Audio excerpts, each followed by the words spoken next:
Hello students, welcome to CBSE concept video channel. ठीक है, इसमें ऑलरेडी हम लास्ट क्लास में क्या कर चुके हैं, एक्सरसाइज 1.1 और उससे रिलेटेड जितने भी कॉन्सेप्ट्स थे वो सारे हम ऑलरेडी पढ़ चुके हैं। अब आज की क्लास हम एक्सरसाइज 1.2 से स्टार्ट करते हैं। तो उसमें सबसे पहले हमें पढ़ना है फंडामेंटल थ्योरम ऑफ अरिथमेटिक्स। ठीक है, इसमें क्या बोला गया है कि every composite number can be expressed as a product of its prime number, या फिर हम उसको बोल सकते हैं prime factor, and this factorization is unique apart from the order in which it is taken. इसका मतलब क्या है? तो सबसे पहले कंपोजिट नंबर की बात कर रहा है वो, तो हम देखते हैं कि कंपोजिट नंबर होता क्या है। तो कंपोजिट नंबर किस तरीके से डिफाइन है? जो प्राइम नंबर नहीं होते, numbers other than prime numbers, या फिर हम इसको और क्या कह सकते हैं, नंबर्स हैविंग फैक्टर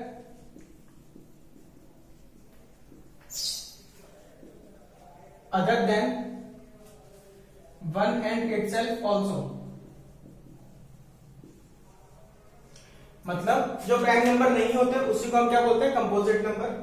ठीक है, या दूसरी तरीके से क्या बोल सकते हैं, ऐसे नंबर जिनका फैक्टर में 1 और इटसेल्फ के अलावा भी दूसरे फैक्टर्स आते हैं। जैसे अगर मैं बोलूं 5 में या तो 1 आएगा या तो 5 आएगा, तो इसलिए क्या है, प्राइम नंबर। बट अगर मैं 8 की बात करूं तो इसमें 2 इंटू 2 इंटू 2, इसमें और 1 भी आएगा और 8 भी आएगा। ये सारे क्या है, इसके फैक्टर्स है। ठीक है, 2, 1 और 8 इसके फैक्टर्स है। तो 1 और इटसेल्फ के अलावा अगर कोई तीसरा फैक्टर आ रहा है तो उसको हम क्या बोलेंगे, कंपोजिट नंबर। तो यही चीज बोलना चाह रहा है कि किसी भी कंपोजिट नंबर को हम क्या कर सकते हैं, उसके प्राइम फैक्टर के टर्म्स में बना सकते हैं। कि मतलब जो भी हम उसका प्रोडक्ट लिखेंगे उस नंबर का, वो क्या होगा, प्राइम फैक्टर के टर्म्स में आएगा। जैसे एग्जांपल ये इसी 8 को देखते हैं। अगर मैं इसका प्राइम फैक्टर करता हूं, 2 4 जा 2 2 जा और 2 1 जा, तो इस 8 को मैं क्या लिख सकता हूं, 2 इंटू 2 इंटू 2। तो इस कंपोजिट नंबर को मैंने किस फॉर्म में लिख दिया, इसके product of its prime number. तो प्राइम फैक्टर के प्रोडक्ट में मैंने इसको लिख दिया और बोल रहा है कि दिस फैक्टराइजेशन इज यूनिक। ये जो फैक्टराइजेशन है ये यूनिक है, मतलब 8 के लिए यही रहेगा। अगर हम कोई और नंबर ले लेते हैं तो उसके लिए जो फैक्टराइजेशन है वो चेंज हो जाएगा। जैसे अगर मैं 9 की बात करूं तो इसका अगर प्राइम फैक्टर लेंगे तो इसका कितना आ रहा है, 3 इंटू 3। ठीक है, तो 9 के लिए ये स्पेसिफिक रहेगा और 8 के लिए स्पेसिफिक रहेगा। तो इसमें बोला हुआ है फैक्टराइजेशन इज यूनिक, स्पेसिफिक मतलब यूनिक। ये अलग चीज है कि इस 2 को मैं इधर लिख दूं या फिर इस 2 को इधर लिख दूं या फिर 3 को आगे पीछे कर दूं। इसका ऑर्डर पे नहीं जाना है, अपार्ट फ्रॉम द ऑर्डर, मतलब ऑर्डर हटा के ये जो होगा प्राइम फैक्टर वो यूनिक होगा। तो इसका सीधा सा मतलब है किसी भी कंपोजिट नंबर को हम क्या कर सकते हैं, उसके प्रोडक्ट ऑफ प्राइम नंबर के टर्म्स में लिख सकते हैं। ठीक है, तो यही है फंडामेंटल थ्योरम ऑफ अरिथमेटिक्स। अब आगे देखते हैं इसमें जो हमें आगे पढ़ना है।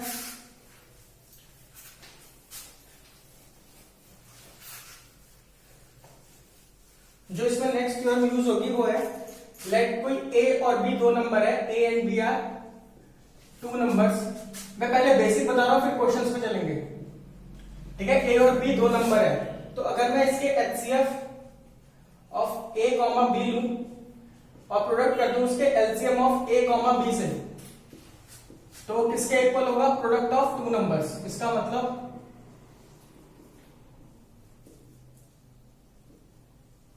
a इंटू बी के इक्वल होगा।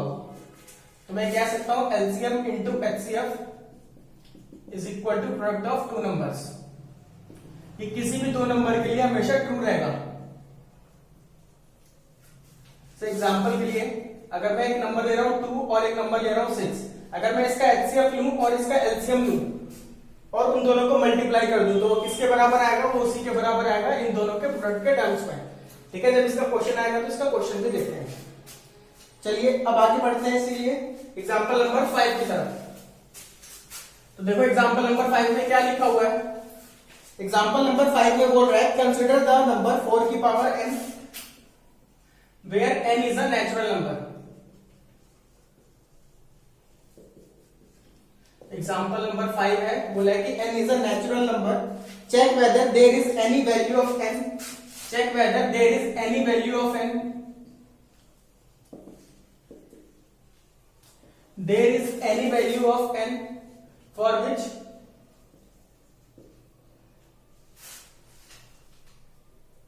it ends with digit 0, for which it ends with digit 0। तो इसका कहने का क्या मतलब है वो जरा चेक करते हैं। इसने बोला है कि मेरे पास कोई 4 की पावर n एक नंबर है। अब बोल रहा है कि n की कोई ऐसी वैल्यू हो सकती है क्या कि जो मैं सॉल्व करूं लास्ट में तो जो एंड नंबर आना चाहिए वो 0 आना चाहिए। जैसे मैं n को क्या क्या लिख सकता हूं, नेचुरल नंबर है तो वो 1 से स्टार्ट होंगे। इस तरीके से मैं कुछ भी लिख सकता हूं। सपोज करता हूं n की वैल्यू 1 है, अगर n की वैल्यू 1 है तो ओवरऑल रिजल्ट कितना आएगा 4। अगर n की वैल्यू 2 है तो ओवरऑल रिजल्ट कितना आएगा 16। अगर n की वैल्यू 3 है तो ओवरऑल रिजल्ट कितना आएगा 64। अगर n की वैल्यू 4 है तो ओवरऑल रिजल्ट कितना आएगा 216। तो ये चीज बोलना चाह रहे हैं कि n की कोई ऐसी वैल्यू हम यूज कर सकते हैं क्या जिससे ये जो एंड नंबर आ रहा है ये 0 आ जाए। आई होप क्वेश्चन क्लियर होगा कि क्या बोलना चाह रहा है। वो बोलना चाह रहा है कि n की कुछ ऐसी वैल्यू है क्या जो हम अगर यूज करें 4 की पावर n में जो एंड रिजल्ट आना चाहिए वो 0 आना चाहिए। तो यहां पे हम क्लियरली देख सकते हैं कि 4 तक मैंने चेक कर लिया है वो 0 नहीं आ रहा और यहां से पैटर्न रिपीट हो रहा है 4 6 4 6। ठीक है, ये साइक्लिक ऑर्डर होता है। तो इसका आंसर तो आ गया कि नो, हमें दिख रहा है, बट इसको लिखना कैसे है। तो मैं एक चीज और समझाता हूं इसी में एग्जांपल के लिए। अगर मैं 10 लूं तो इसका फैक्टर कितना है 2 इंटू 5।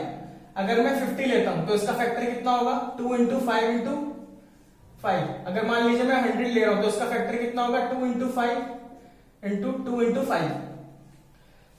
तो एक चीज सब में कॉमन आ रही है कि अगर मुझे कभी भी किसी नंबर को 0 से एंड करवाना है, चाहे वो नंबर कैसा भी हो, तो उसमें फैक्टर होना चाहिए एक 2 का और एक 5 का, क्योंकि 2 और 5 मिलकर क्या बन जाएगा 10। और अब इस 10 को किसी भी नंबर से मल्टीप्लाई कर दो तो एंड में जो भी नंबर आएगा वो हमेशा क्या होगा 0 ही होगा। तो यहां पे हम इसको लिखेंगे किस तरीके से ये तो मैंने समझा दिया है। तो इसको किस तरीके से लिखना है वो एक स्टेटमेंट से लिखेंगे। तो इसका आंसर क्या होगा, since factor of 4 to the power n is equal to 2 into 2 की पावर n, इस तरीके से लिखा जा सकता है। And a number two and with digit 0। बोल रहे हैं कि अगर किसी नंबर को डिजिट 0 से एंड होना है, and with digit 0, it must have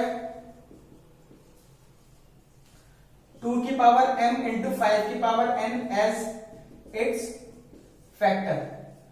तो उस नंबर में 2 की पावर m और 5 की पावर n फैक्टर होना चाहिए where m and n are natural number, जहां पे m और n क्या है नेचुरल नंबर। तो हमें यहां पे दिख रहा है कि since it does not contain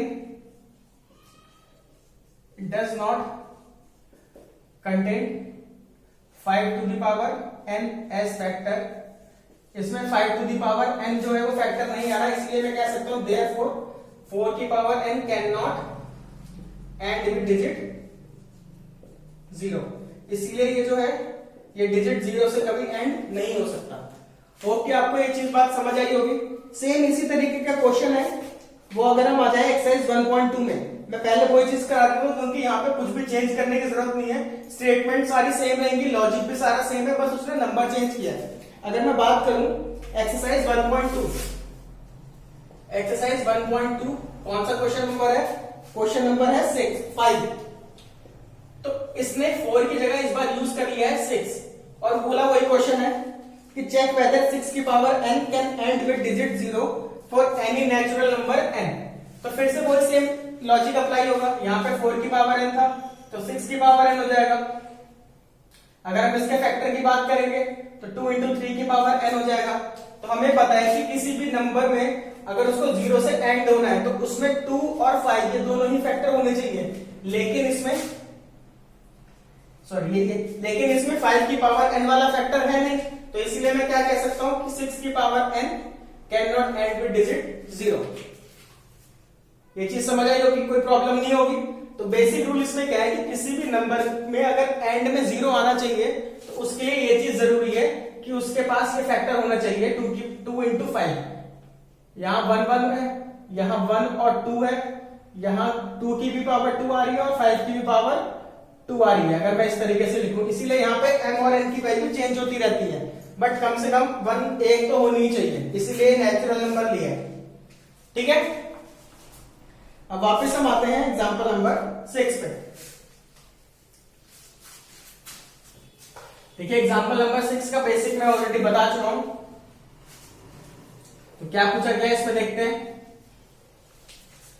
इसने बोला है कि find the LCM and HCF of 6 and 20। इसके लिए क्या फाइंड आउट करना है, एलसीएम एंड एचसीएफ। और आगे बोला गया है बाय फैक्टराइजेशन मेथड। तो एक चीज सीख लेते हैं, फैक्टराइजेशन मेथड से किस तरीके से निकाला जा सकता है। तो अगर हम 6 की बात करें तो प्राइम फैक्टर करेंगे तो 2 3 और 3 1 3। तो 6 को लिखा जा सकता है 2 into 3 into 1। एंड 20 को किस तरीके से लिखेंगे, 2 10 2 5 एंड 5 1 जा। तो यहां पे हम देख सकते हैं फंडामेंटल थ्योरम ऑफ मैथमेटिक्स भी काम कर रही है। वो क्या बोलती है कि किसी भी नंबर को हम उसके प्रोडक्ट ऑफ प्राइम नंबर्स में कन्वर्ट कर सकते हैं। यहाँ पे भी वही सेम चीज है कि किसी भी नंबर को हम उसके प्रोडक्ट ऑफ प्राइम नंबर्स में कन्वर्ट कर सकते हैं। तो इसने बोला है सबसे पहले एचसीएफ निकालना है, एचसीएफ ऑफ 6 and 20। तो एचसीएफ होता क्या है, एचसीएफ सिंपल चीज है कि जो दोनों में क्या है, कॉमन फैक्टर। जितना भी कॉमन फैक्टर आ रहा है उसको अगर हम ले लेंगे तो वही एचसीएफ है। दोनों में क्या चीज आ रही है कॉमन, एक 2 है। तो ये क्या हो जाएगा, 2 एक एचसीएफ हो जाएगा इसके लिए। अगर एलसीएम की बात करें तो एलसीएम में क्या होगा, जो भी कॉमन चीज है उसको तो बस एक बार लिखेंगे। तो कॉमन क्या था, 2। और अब जितना भी बचा है उसको एज इट इज उतार देंगे। यहाँ पे 3, यहाँ पे 2 और यहाँ पे 5। अब 1 लिखने का कोई फायदा तो है नहीं। तो 5 2 10, 10 3 30 into 2 60। तो इसका एचसीएफ इतना आएगा और एलसीएम इतना आएगा। सिंपल सी चीज है, ठीक है। अब आते हैं इसके बाद एग्जांपल नंबर 7 पे। तो एग्जांपल नंबर 7 देखते हैं।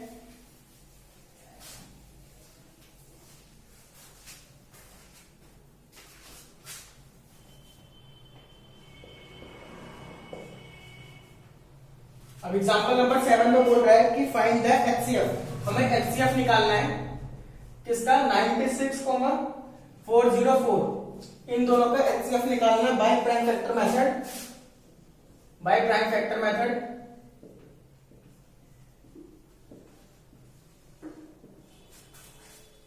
एंड उसके बाद उसका एलसीएम फाइंड आउट करना है। Hence find HCF, sorry LCM. तो चलिए फिर से एचसीएफ निकालते हैं। तो प्राइम फैक्टर मेथड को यूज करना है। तो 2 4 8, 2 8 16, 2 2 2 4 8, 2 1 2 2 4, 2 6 12, 2 3 और 3 1 3। तो सिंपल इसको हम क्या लिखेंगे, 2 into 2 into 2 into 2 into 2 into 3।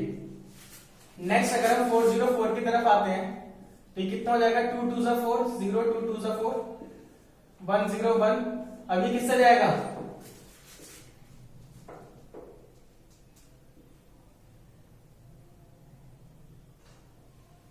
ये किसी से नहीं जाएगा। तो 1 0 1 1 0 1।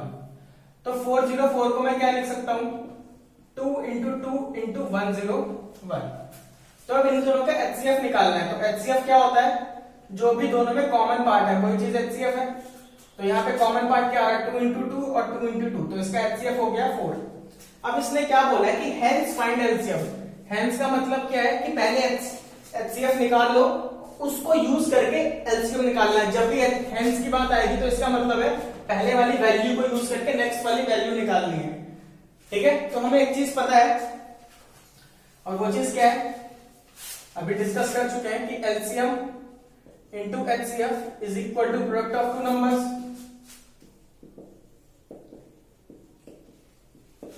तो एलसीएम हमें निकालना है, एचसीएफ कितना आया 4 is equal to product of two numbers, मतलब 96 into 404। तो अगर हम यहाँ पे एलसीएम की बात करें तो एलसीएम कितना हो जाएगा, 96 into 404 अपॉन में 4। तो ये 101 से कैंसिल हो जाएगा। तो इसको मल्टीप्लाई कर लेते हैं 96 से।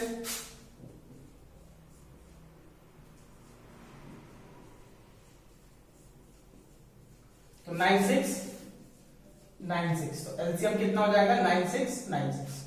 ठीक है, ये सिंपल चीज है। सिर्फ प्राइम फैक्टराइजेशन करना है तो उसको मैं ऑलरेडी यहाँ पे कर चुका हूं। तो आप यहाँ पे नोट कर लीजिए, इसमें करने लायक कुछ है नहीं, ठीक है। फालतू में टाइम वेस्ट होता, जस्ट प्राइम फैक्टर करा है 5 नंबर का, ये आप देख सकते हैं यहाँ पे। ठीक है, क्वेश्चन नंबर सेकंड में मूव करते हैं उसके बाद।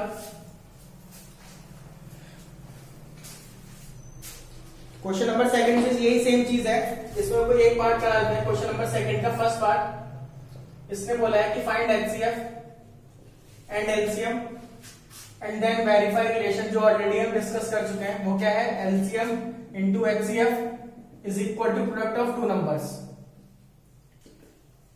तो इस चीज को वेरीफाई भी करके दिखाना है। तो इसका फर्स्ट पार्ट देख लेते हैं, 26 एंड 91। तो सबसे पहले इनके फैक्टर्स देख लेते हैं। 2 1 2 3 6, 13 1 13। तो इसका फैक्टर कितना हो गया, 2 इंटू 13। अगर हम 91 का फैक्टर लें तो इसमें कितना आएगा, तो 13 7 91 एंड 7 1 7।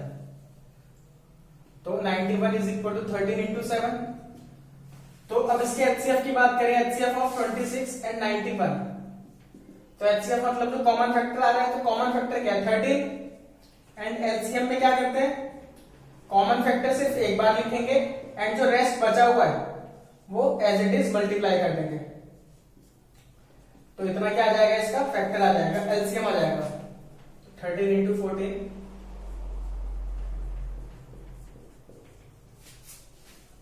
182।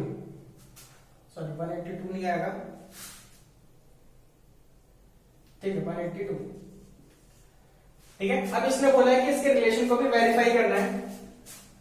तो LCM into HCF is equal to product of two numbers होता है।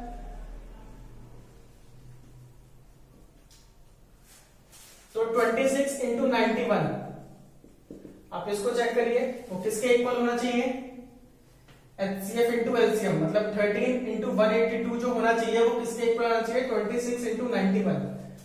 तो मल्टीप्लाई कर लेते हैं किसी भी एक नंबर को, 91 इंटू 26,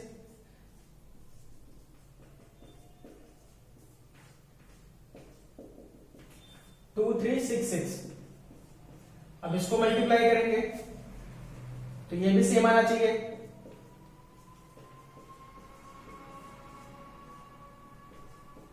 तो ये भी सेम आ रहा है 2366।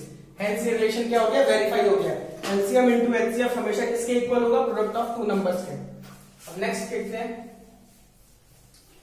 ठीक है, फर्स्ट पार्ट है, सेम इसी तरीके से सेकंड और थर्ड पार्ट को जाएंगे। सबसे पहले आपको एचसीएफ और एलसीएम निकालना है और उसके बाद रिलेशन वेरीफाई करना है। बार बार वही सेम चीज पे कॉन्सेप्ट करवाने पे क्वेश्चंस कोई फायदा नहीं है, वो आपको खुद ट्राई करना है।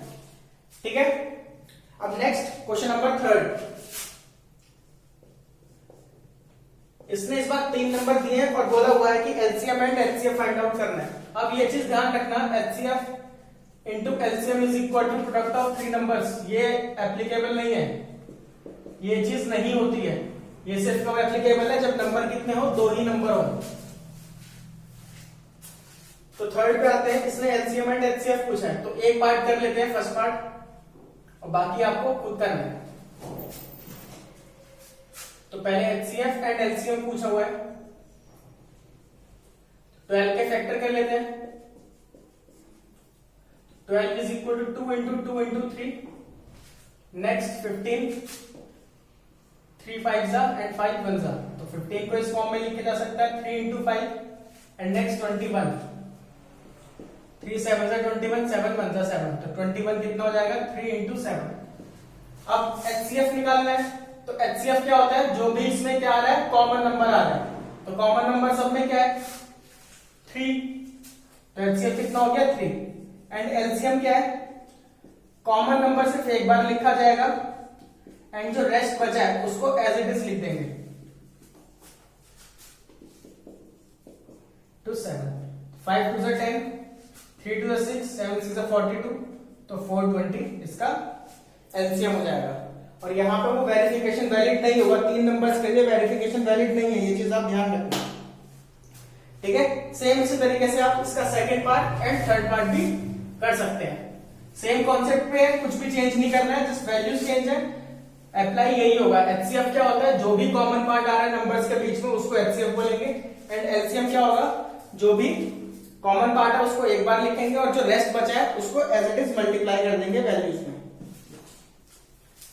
तो अब क्वेश्चन नंबर 4, इसने बोला है एचसीएफ इज गिवन 306 एंड 65 7, इन दो नंबर का एचसीएफ है 9, तो फाइंड एलसीएम। तो एलसीएम ऑफ 306 एंड 657। ठीक है, आपको दो नंबर दिए हुए हैं, एचसीएफ दिया हुआ है, एलसीएम फाइंड आउट करने के लिए बोल रहा है। तो हमें पता है HCF into LCM is equal to product of two numbers. तो आपको इन चार वैल्यूज में से कोई भी तीन वैल्यूज देके फोर्थ वैल्यूज निकालने के लिए बोल सकता है। इसमें एचसीएफ दिया हुआ है 9, तो एलसीएम निकालने के लिए बोल रहा है। प्रोडक्ट कितना है 306, मतलब दो नंबर है, तो इनका प्रोडक्ट कितना हो जाएगा, तो एलसीएम कितना हो जाएगा 306 इंटू 657 डिवाइडेड बाय 9। तो 3 3 जा 9, 3 0 और 2, 3 3 जा 9, 3 4 जा 12, तो 34 इंटू 657, इसका मल्टीप्लीकेशन क्या हो जाएगा, एलसीएम हो जाएगा। चेक कर लेते हैं।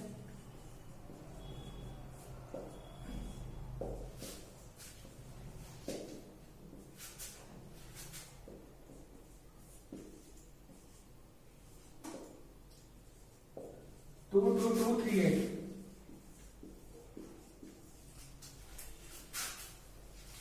तो ये इसका क्या हो जाएगा, एलसीएम हो जाएगा। सिंपल। ये दो नंबर में क्वेश्चन इंपॉर्टेंट है कि आपको एचसीएफ दिया होगा, एलसीएम दिया होगा, या तो रिलेशन वेरीफाई करने के लिए कहेगा या फिर दोनों में से कोई एक वैल्यू निकालने के लिए बोलेगा।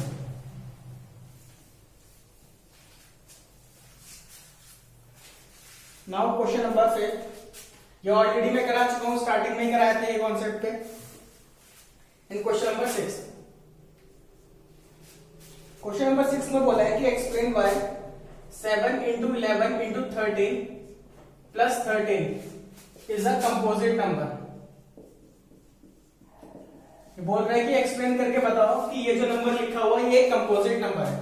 तो कंपोजिट नंबर क्या होता है, अदर देन प्राइम नंबर, जो भी बचे हैं वो सारे क्या होते हैं, कंपोजिट नंबर। तो एक बार इसको करते हैं। तो इस पूरे नंबर में से मैं क्या कर सकता हूं, ये 13 कॉमन ले सकता हूं, तो यहां बचेगा 7 इंटू 11 इंटू 1 प्लस 1, तो ये कितना हो गया 77 प्लस 1, तो ये हो गया 78। तो यहां से मैं ये चीज कह सकता हूं कि ये जो भी नंबर रहा है, इस नंबर के अलावा मेरे पास दो और फैक्टर आ रहे हैं, 13 फैक्टर आ रहा है और एक 78 भी एक अलग फैक्टर आ रहा है। क्योंकि ये दोनों मल्टीप्लीकेशन में, जब भी चीजें मल्टीप्लीकेशन में होती है तो उसको हम फैक्टर के टर्म्स में बोल सकते हैं। तो मैं यहां पे एक स्टेटमेंट लिख दूंगा, just since 7 into 11 into 13 plus 13 ये जो नंबर है contains 13 and 78 as a factor other than 1 and itself। 1 and itself के अलावा भी इसके पास दो फैक्टर्स आ रहे हैं, वो कौन से हैं, 13 and 78। therefore given number is composite। कि कंपोजिट कैसे होगी, क्योंकि कंपोजिट की डेफिनेशन ही क्या है कि अगर उस नंबर में, किसी भी नंबर में 1 और इटसेल्फ के अलावा अगर कोई दूसरे फैक्टर आ जाते हैं तो उसको कंपोजिट बोलते हैं। तो हमने दिखा दिया इस नंबर में खुद के अलावा एक 13 फैक्टर आ रहा है और एक 78 फैक्टर आ रहा है, इसीलिए क्या होगा, ये नंबर एक कंपोजिट हो जाएगा। यही सेम चीज इसके सेकंड पार्ट में बोली है करने के लिए, तो वो भी देख लेते हैं। ठीक है, सेकंड पार्ट में नंबर क्या दिया हुआ है, 7 into 6 into 5 into 4 into 3 into 2 into 1 plus 5। तो फिर से क्या होगा, इस नंबर में 5 कॉमन आ जाएगा, तो यहां बचेगा 7 into 6 into 4 into 3 into 2 plus 1। तो जब इसका मल्टीप्लाई करेंगे तो 1008 आएगा प्लस 1, तो ये हो जाएगा 5 एंड 1009। तो फिर से हमने क्या करा, इस बड़े से नंबर में हमने दो फैक्टर दिखा दिए, एक फैक्टर आ रहा है 5 और एक फैक्टर आ रहा है 1009। तो फिर से मैं वही सेम चीज लिखूंगा कि जो नंबर है 7 into 6 into 5 into 4 into 3 into 2 plus 5, इस नंबर में खुद के अलावा 5 एंड 1009 फैक्टर आ रहा है, इसलिए नंबर क्या कहलाया जाएगा, कंपोजिट नंबर। तो सिंपल सी चीज है, आज की एक्सरसाइज जो है 1.2 को बहुत इजी है। ठीक है, चलिए अब लास्ट क्वेश्चन पे चलते हैं। तो लास्ट क्वेश्चन में एक स्टेटमेंट दी हुई है कि there is a circular path around the sports field, Sonia takes 18 minute to drive one round of the field while Ravi take 12. Sonia takes 18 minute and Ravi takes 12 minutes to complete a round of a path. Suppose they both start at the same point at the same time and go in same direction. After how many minutes will they meet again at the starting point? पूछ रहा है कितने minute बाद वो फिर से मिलेंगे. तो कब मिलेंगे? जब हम दोनों का एलसीएम निकालेंगे. आप एलसीएम समझिए होता क्या है. एलसीएम होता है least common multiple. Least common multiple तो है, लेकिन किसका? Least common multiple of 18 and 12. इसका मतलब कोई एक ऐसी वैल्यू जो सबसे छोटी होनी चाहिए, और वो क्या होनी चाहिए? वो इन दोनों से डिवाइड होनी चाहिए. ठीक है, इन दोनों को डिवाइड कर दे. जैसे अगर मैं 18 और 12 का एलसीएम लूं, तो एलसीएम किस तरीके से आएगा? 2 9 जा 18, 2 6 जा 12, 3 3 जा 3 2 जा 3 1 जा और 2 1. तो इसका एलसीएम कितना आ रहा है? 2 इंटू 3 इंटू 3 इंटू 2. तो 3 3 9 18 36. तो लीस्ट कॉमन मल्टीपल, ऐसा लीस्ट कॉमन मल्टीपल जो इन दोनों नंबर से डिवाइड होना चाहिए, उसको बोलते हैं एलसीएम. तो एलसीएम एक्चुअली में होता क्या है? हाईएस्ट वैल्यू होती है, जो लीस्ट वैल्यू होती है जो इन दोनों से डिवाइड हो. ठीक है, जो भी नंबर्स गिवन है उन दोनों से डिवाइड होनी चाहिए. ठीक है, उसी को हम क्या बोलते हैं? Least common multiple. जैसे पहले राउंड में उसने 18 मिनट्स लिए, दूसरे राउंड में टोटल कितना टाइम लगेगा उसको? 36. तो 36 मिनट पे वो राउंड कंप्लीट कर रहा है. सेकंड 12, पहले राउंड में हुआ 12, सेकंड राउंड में उसको लगे 24 मिनट्स. ये रवि की बात चल रही है, सोनिया की बात चल रही है. सोनिया ने 18 मिनट में एक राउंड कंप्लीट करा और 36 मिनट में 2 राउंड कंप्लीट करे. रवि ने 1 मिनट में एक राउंड 12 मिनट में कंप्लीट करा, फिर सेकंड राउंड 24 में किया, तो थर्ड कितने में करेगा? 36 में. इसका मतलब इस पोजीशन पे क्या होंगे? दोनों सेम पोजीशन पे वापस आ जाएंगे. तो ये एक्चुअली में है क्या? दोनों का लीस्ट कॉमन मल्टीपल है जो इन दोनों से डिवाइड हो सकता है. दोनों का मतलब है 18 और 12 से. तो इसका आंसर क्या होगा? इसका सिंपल आंसर होगा कि least common multiple of 18 and 12. और ये आप करके दिखा देंगे तो वो कितना आ रहा है यहाँ पे? 36. इसका मतलब क्या है कि 36 मिनट लगेंगे अगर उनको दोबारा एक जगह आना है. ठीक है, वो मीट कब करेंगे? 36 मिनट बाद. मतलब इसका मतलब क्या है कि सोनिया ने यहां से स्टार्ट किया तो उसको 18 मिनट, सोनिया को लगा 18 मिनट एक राउंड कंप्लीट होने में. रवि ने स्टार्ट किया और 12 मिनट में एक राउंड कंप्लीट कर लिया. इसका मतलब 12 मिनट बाद रवि तो यहां होगा, बट सोनिया कहीं पीछे की तरफ होगी. ठीक है, यहाँ पे 12 मिनट की बात कर रहे हैं, तो रवि यहां होगा, सोनिया कहीं पीछे होगी, क्योंकि 18 मिनट में कंप्लीट कर रही है. तो जैसे ही 18 मिनट होंगे तो रवि इधर आ जाएगा, सोनिया इधर चली जाएगी. तो इसने बोला है कि ऐसा कितना टाइम लगेगा कि ये दोनों क्या है कि दोनों मीट करें, मतलब एक ही पोजीशन पे आ जाए. तो एक ही पोजीशन पे कब आएंगे? जब उनका एलसीएम निकालेंगे. सिंपल सी बात. ठीक है, इसी के साथ आपकी एक्सरसाइज 1.2 कंप्लीट हो गई है. अब इसके बाद हम क्या करेंगे? 1.3 एक्सरसाइज करेंगे, जो कि बहुत इंपॉर्टेंट है एग्जामिनेशन पॉइंट ऑफ व्यू से. वो बोर्ड्स में आता ही आता है क्वेश्चन. ठीक है, 4 नंबर में वो क्वेश्चन ही आएगा. अगर आपको वीडियो पसंद आ रही है, समझ आ रही है, तो please like share and subscribe कर दीजिए. Thank you.